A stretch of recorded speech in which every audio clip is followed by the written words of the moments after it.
it's March now, so it's time to get some pruning done.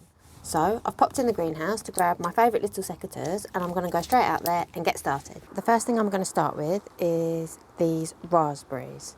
I should have done them in February really, but it's only just March, so I've still got time. They're already starting to shoot from the bottom here. So all I'm going to do is cut them all right down to the ground. They're all autumn fruiting raspberries, so they'll all grow fresh shoots and fruit in the autumn. They've grown quite tall this year and I got a good crop. I didn't quite harvest all of them because I just couldn't keep up with it. And I had to build this little bamboo framework to stop them falling over.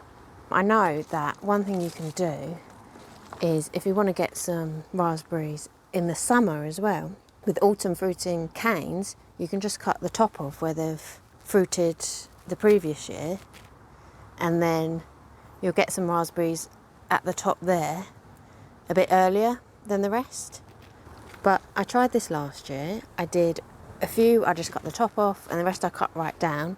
But the problem is the canes just grew so vigorously that they got completely lost in there, and I never harvested them. I didn't even really see them. So I think this year I'm just going to cut everything down, and I think it will make everything a bit easier.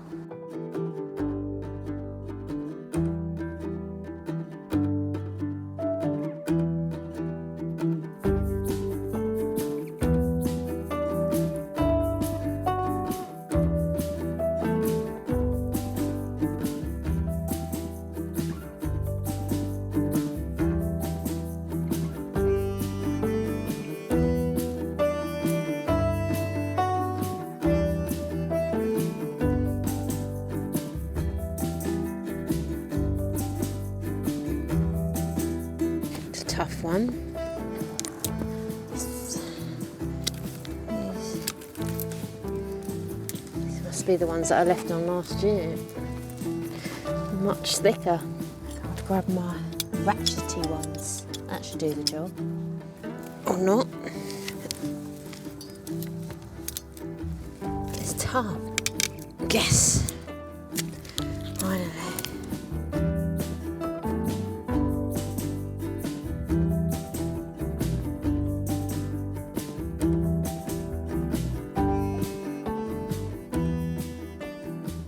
So that's it, all done. I'll top it up with a bit of manure when I do the rest of the garden. Need to deal with some of this ground elder that's coming through as well. All done, nice and easy. So now I just need to find something to do with all of these. Next I'm going to do this hydrangea. This hydrangea, macrophylla. This I inherited from my grandmother. So usually with this type of hydrangea you leave these flower heads on for as long as possible into the spring to help protect the buds lower down from frost.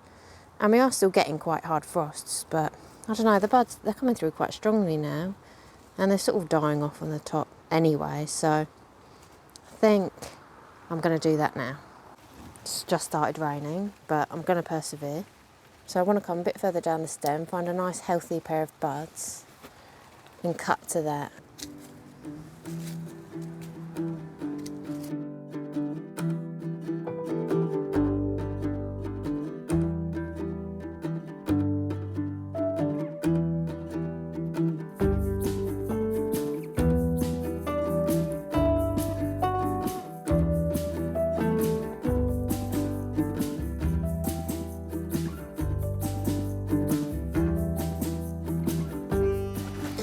Might just thin a few bits out. I don't like the look of so much. That one's a bit straggly. I think that'll do. Hopefully I'll get some nice flowers off that this year. So I had to give up yesterday as the rain just ended up getting heavier and heavier in the end. But it's Sunday now and the sun's come out. It's a nice day. So I'm going to get back out there and finish off my pruning. Next we've got this hydrangea here. This one is a paniculata, it's called. I think I've got a label down here. Hydrangea paniculata vanille phrase. It has those big white flower heads with the pink tinge. They look quite nice last year. this one flowers a bit differently to the mophead one that I just pruned. Mophead ones will flower from buds on the previous year's growth. This one will flower at the tips of the stems from the current year's growth. So you can prune it a bit harsher down to like a low framework. I think if you have fewer branches, if you prune it quite hard, then you'll have fewer flowers, but they'll be bigger. And if you leave a bit more on, then you'll have more flowers, but they won't be as quite big. So this is still quite a young plant. I've only had it a few years, so it hasn't got a load going on, so there's not too much to prune here really. Just going to take a few things back. A bit more going on than I had last year, so I should get a few more flowers this year. Down to a bud. That one I'll take to there. That one to there, I think. Got a few spindly bits down here. I might cut them a bit harsher.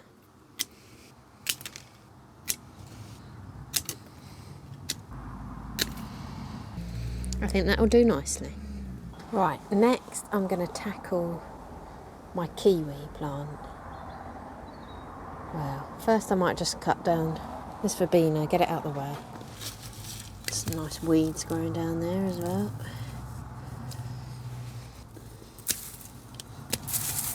There we go. Right, so the kiwi. So I've had this for a couple of years now. It was transplanted from someone else's garden and cut back quite harsh, but I've trained it up the wall onto these wires, into that sort of like espalier form, and it's done quite a good job of covering it quite quickly. And it hasn't actually fruited yet. I had flowers last year, but then we had like a really hot spell and they all fell off and I never got any fruit. But I don't think there's actually much to do here either, because I kind of did a bit of pruning and pinching out and stuff during the summer. But in my book, the way it says to do it, so you have an arm, and then you have the side shoots coming off the arm, and it says for the first year you just prune those shoots down to 5 leaves, and then after that, once it's flowered, you leave a couple of buds on after where it's flowered, and then you create a bit of a spur system over a few years, and then after a few years you prune it back low again and start again. So I'm on that first stage of having these to about 5 leaves, which I kind of already cut them down to over the summer. Some of these, like this one, there's got ones coming off it now, and here. So I might just prune some of these back a bit to like good buds, to healthy buds. They're starting to shoot now. And that's probably it really, that's all I need to do. It's got a bit carried away over here in this corner. It's coming over here on top of the water vat. And also it's curling up there, up those pipes, so I'm going to have to cut those bits off, I think. Lastly, I've got this rose here. I haven't really given it a lot of room because I've got this kiwi right next to it, sort of tucked away in the corner here. Like ideally I'd want the branches going in both directions, but sort of just bent them all over that way. I guess you want the branches as horizontal as possible so that they'll shoot. So I've got these long bits growing up here, so I think I'm just going to bend them over the top there. I think that's all I can do there really. Trim a few shoots back. Right, this bit looks dead, so that can come out. Dead.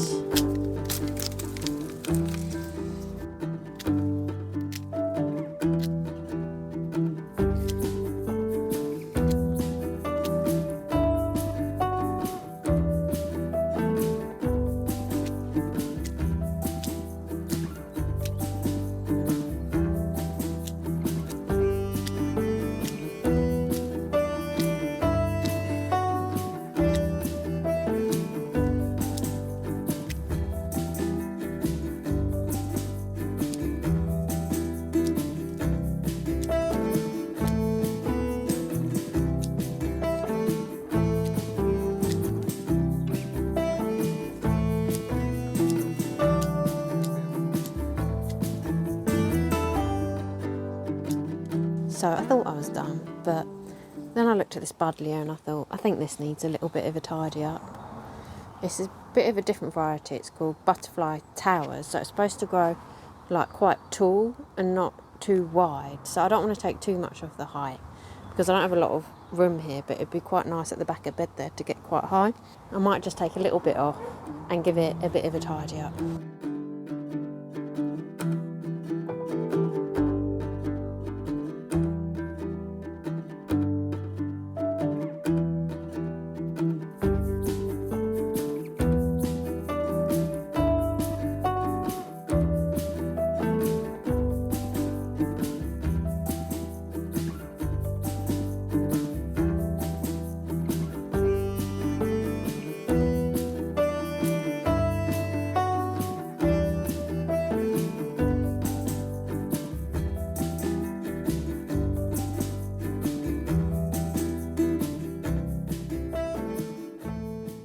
Right, so that's looking a bit better. Had a bit of a tidy up. It's a bit lopsided really. I want some growth down here on this side this year.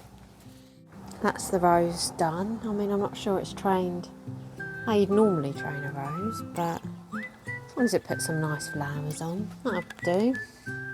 Kiwi, didn't have to do much, just cut down a few shoots. Hydrangea paniculata has been taken down to a nice low framework. The mophead hydrangea has been taken down to a nice pair of buds where it's already shooting now. And the raspberries are all cut down now. Still need to have that tidy up. Amelia's got a few more flowers on it now. And the daffodils have come out nicely. So I think that's everything. Thanks for watching, and I'll see you soon.